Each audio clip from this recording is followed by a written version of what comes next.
Welcome to NPC Overrider, where we challenge mainstream source code to develop independent thought, one user story at a time.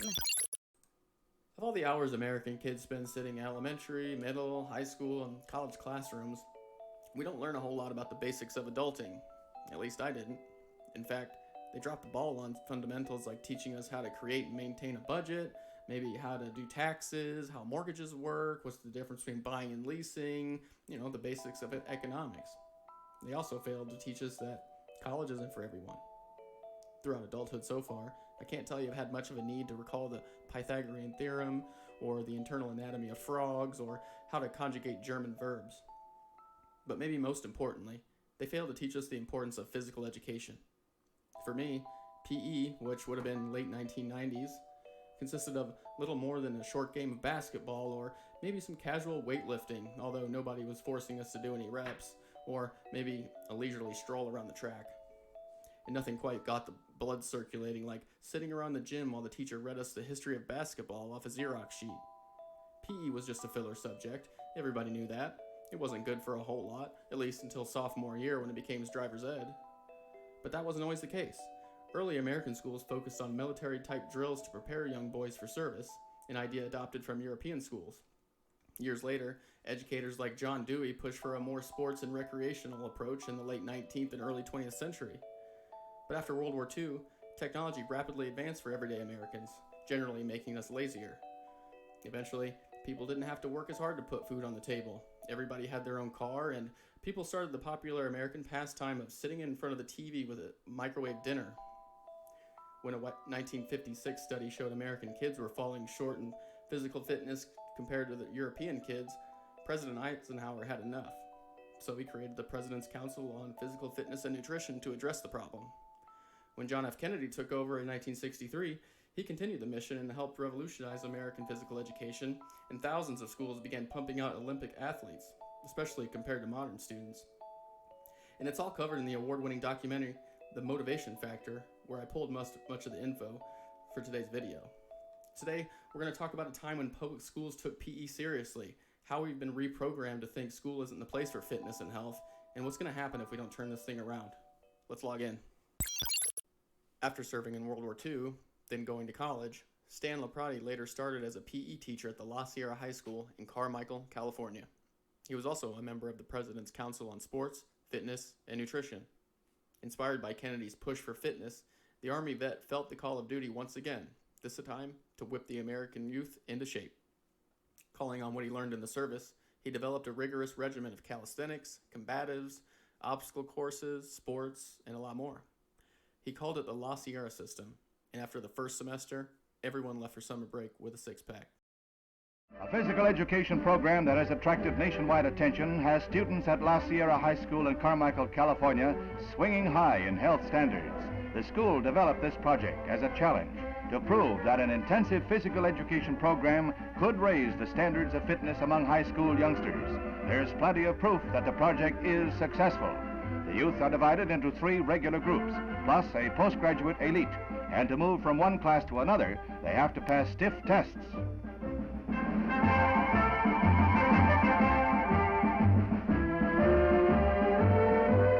This exercise calls for the utmost in coordination as they move the pegs from hole to hole.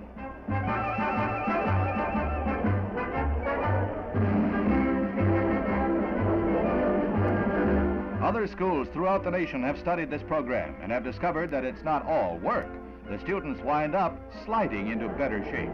La Sierra High sets a standard for other schools to follow.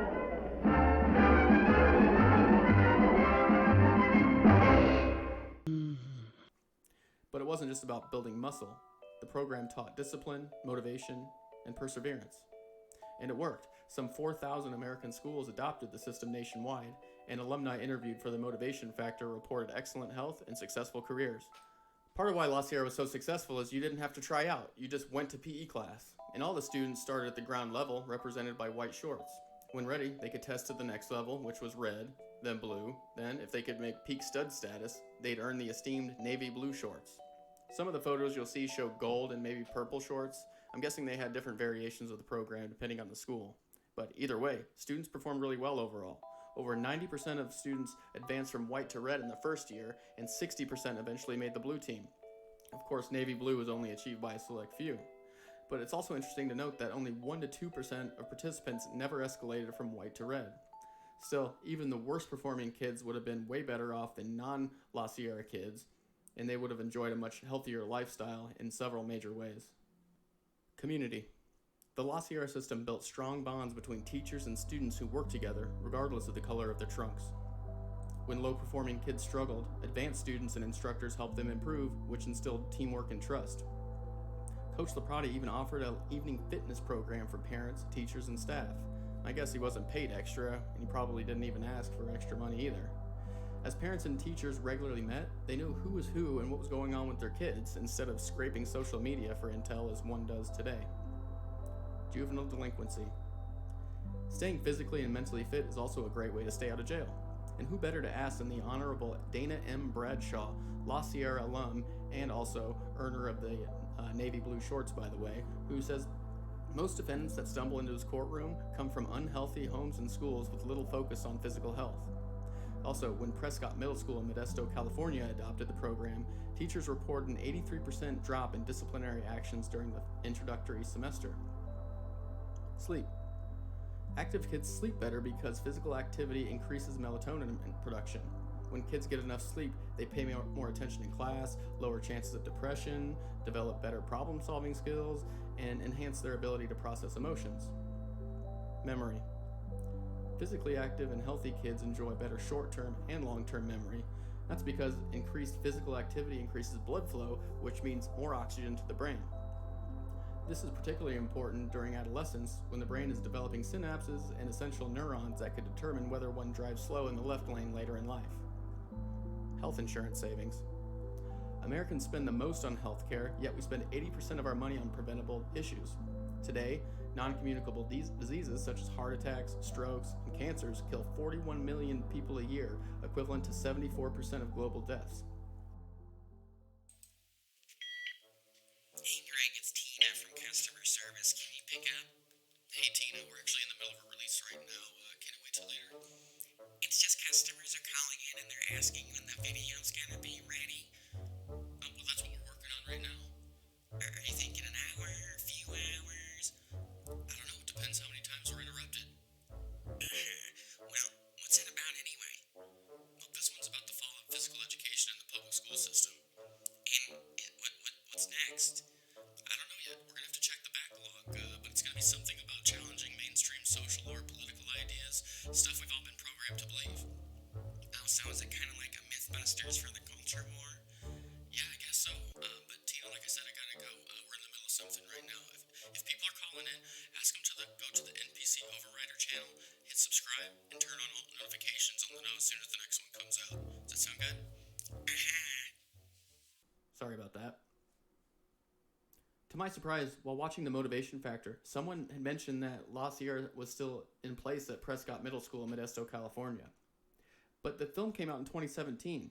I figured 2020 would have made short work of that, especially in the Golden State. But I called the school to see anyway. They put me in touch with a Jason Avalar, a veteran PE instructor and coach, who told me that although it's been modified, the program is still in use. So what happened? With so many benefits for a strong PE program, how do we go from La Sierra to slowly waddling around the track? After JFK's demise, following administrations didn't share the same passion for fitness, and the program waned in the 1970s. There are also cultural changes, such as associating peak fitness with the military, which didn't get a great name during the Vietnam era. With the rise in liability concerns, schools also didn't want to get sued. It's the same reason why they took all the fun stuff out of my elementary school playground. But it's also worth considering that when our physical and mental health suffers, certain people make a ton of money. For all the benefits we listed, there's prescriptions, tests, and procedures all ready for those who fall short, all which are highly lucrative for hospitals and drug companies. Not that I think that there was a direct conspiracy to do this, but when schools and hospitals are bureaucratized to the degree that they are, they're going to do things that save and or make money regardless of the social consequences. Also, it's worth noting, a nation of sick people is a nation of dependent people. It makes you wonder, did the second gunman on the grassy knoll have a time machine? Still, I think there's hope for change. It seems in recent years, people have rediscovered the importance of a strong physical foundation and how being generally unhealthy leads to all kinds of health problems. After the lockdowns, we saw the impact of isolation on physical and mental health. Since then, we've seen the rise of remote therapy apps where users can text counselors instead of meeting in person. To openly talk about going to therapy was taboo just a short time ago. There's also been an increased focus on what's in our food, water, and medicine, a much needed conversation that RFK Jr. has brought back to the public debate. It seems that maybe in a crazy twist through his nephew, JFK just might get his wish to make America healthy again after all. Well, thanks for joining us for the beta version of NPC Overrider. I'm your lead engineer, Greg. Excellent work, everybody. You met Tina. Big shout out to QA on this one. Hey, Brian, who thought audio was going to be the hardest part of this? Yeah, you're right. We've only scratched the surface of its mind-blowing revelations and motivation factor. For more, head over to Amazon and rent it. It's currently only 99 cents. I left a link in the release notes for you. It's worth a watch. If you enjoyed today's user story, please set the like button to true, and if you're interested, hit the subscribe button. We'd sure love to have you on our development team. If you want to help save the NPCs and you have an idea for a future video, open a ticket in the comments section. Team will get back to you as soon as possible. But for now, it's about Beer 30 over here. We're going to sign off. Thanks for watching. We'll see you on the next version.